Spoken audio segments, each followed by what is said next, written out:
First things first, based on the premise that this is a paid software, that you've paid for the software and now you want to run this simulation. So I am here to help you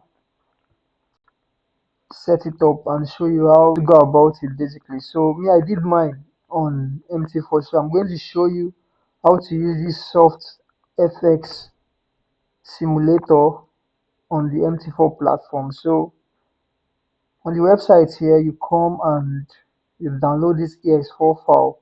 This is what we are going to use in our MT4 to run the simulator. So now let's go to the MT4.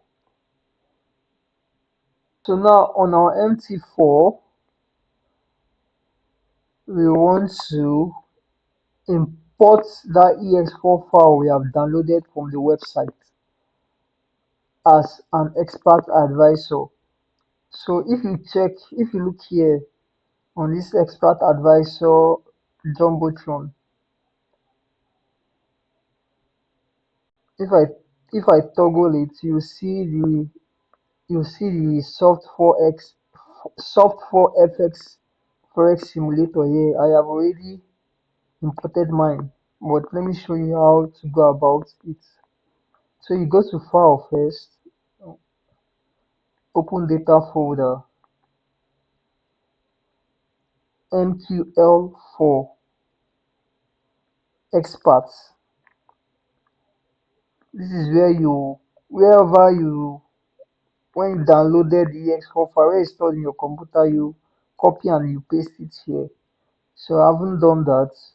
Now let's go back to MT4 proper. So now for me to uh, for it to be able to run the simulation, first of all, you drag and drop a chart as I'm doing here. Any chart at all, it doesn't matter. These are just one of the procedures. This is just one of the procedures. So once you have dropped your charts, then you drag the forex simulator here. Allow DLL imports. Okay. Loading simulation. In the email, you input the email you use when purchasing the software and the activation code is sent to this email. Once you have done that, okay. So this option, new simulation, load simulation, data center. This new simulation will enable us start a new simulation, which we will do after getting the data for the instrument we want to run the simulation on. This load simulation is for it to continue a simulation we're already running. You get. So for example, if I already started backtesting before and I come back, I want to continue from where I stopped, I have to load the simulation. You get. So right now, let's get the data we want to run our simulation on. We'll go to the data center and here, okay, I already have your UAS downloaded, but for the sake of this story, I'm going to download one more pair. So this first option, download all data available. That is all the data the software is available for this pair I want to simulate, which is 80 years here. It can be up to 10 years or 20 years, depends. Then download last years of tick data. That means you can say download last 1 year of data, download last 10 years of data. Here is your own preference. For me, I'm going to go with the last 1 year of data from today. So I'm going to download it. So as you can see right here, it's downloading. So this will take a while. Okay guys, if you see now, we have downloaded the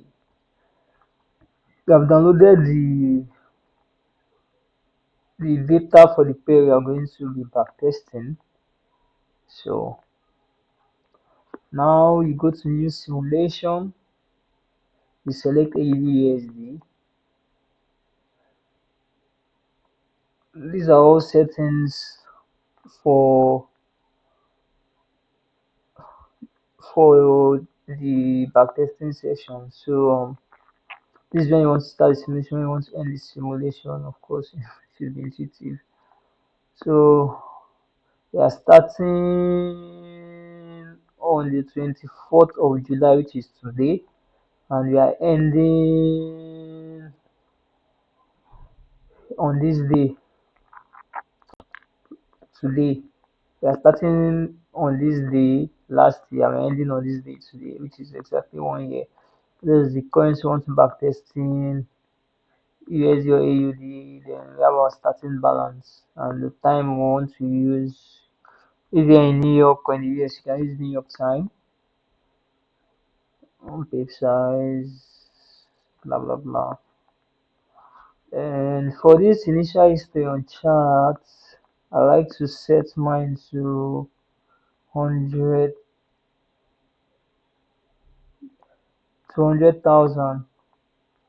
So this will give me more candlestick to reference initially as I'm starting the backtesting session.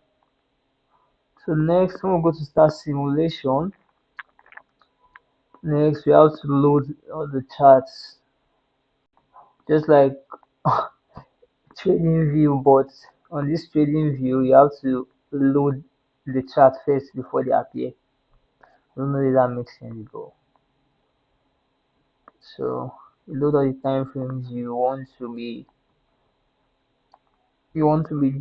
looking at as you're backtesting. 4 hours, the daily, uh, weekly. So now open, open, open. This sounds very monotonous, but this is what the process looks like when setting up the simulator on MT4.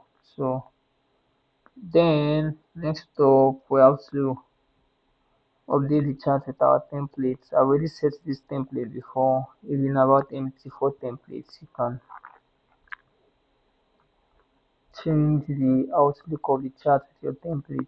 So I've done that. So I'm just using the template on this chart because I want my chart to look a little bit better. I don't like the default look that comes with the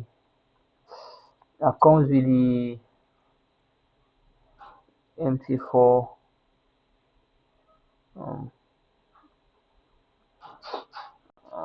minimal. Okay, so look at the weekly charts, and this is our daily charts. Okay, so with this you're good to go basically. So let me just say on this day I want to on this day what happened, let's just say, okay, this was the sell day. I want to sell on this day, so you click on you click on this icon here to bring out this interface. This is like our trade manager that allows us to like manage our trade, place trade, close trades, modify trades. So here I want to like place a trade. I know we are going to sell this day, so you can set risk on percent. Everything here is basically intuitive. So I just want to place a trade. I've already shown you how the settings is going to be like, and so the percentage you are risking. Where we want to put our stop loss, you can use the price or you can use pips. Let me say I want to set my stop loss like 30 pips above. Let me say 50 pips above. Then I want a like a 200 pips. A 200 pips take profit. I can also use the price level if I don't want to use pips. You get so. Then this is the market I want to sell. So as I'm selling here, you can basically play price like this. If I play price like this, you see the chart just basically start moving, and it goes down. We didn't get our TP, funny enough. So, and you pause. Or if you don't want to play price like that, if you don't want to play price like that, if you don't want to play price like that, you can use this button here to like move the candlesticks manually. So, uh, that's about that. And we have this dialog box here for pending orders, buy limits, sell limits. So that's in again that I need to show you. Then if you want to draw shapes, like you want to draw shapes, explain if I've not been configured well. Let me see, insert shapes, okay. So if I want to draw like annotate stuff on the chart, it's not like trading view. This is a little bit annoying to be honest. So I have to like, if I want, if you go to the 1 hour now, you see that this is not showing. It's not showing the lower time frame, but it shows on the 4 hour. So for it to show now, you have to highlight it, then come here and click on clone updated. So now if we go here, uh, clone update selected. So it's not showing. Okay, look at it here. So if we come to the lower time frame now, we are going to see that stuff I annotated. So that is it. So this is just the basics. Yeah, the other things we can check the amount of trades, can check our history, can check statistics, the amount of trades that have been placed. You can check your P&L curve, your equity curve, and so on and so forth. So it's kind of straightforward. By the time you start using it, you get the hang on it. So on my channel here, I will be backtesting a lot with this software. So stay tuned for that, guys. So this is basically it for this software. So for you to save your backtesting session, you save simulation and you name it AUD or whichever any name you want, then you save. So automatically this has been saved. Now so we can come back later and continue backtesting from where we stop. So that's it for this video, guys. Thank you for watching. Don't forget to subscribe, like, and share the video if you find it interesting. I hope this was helpful.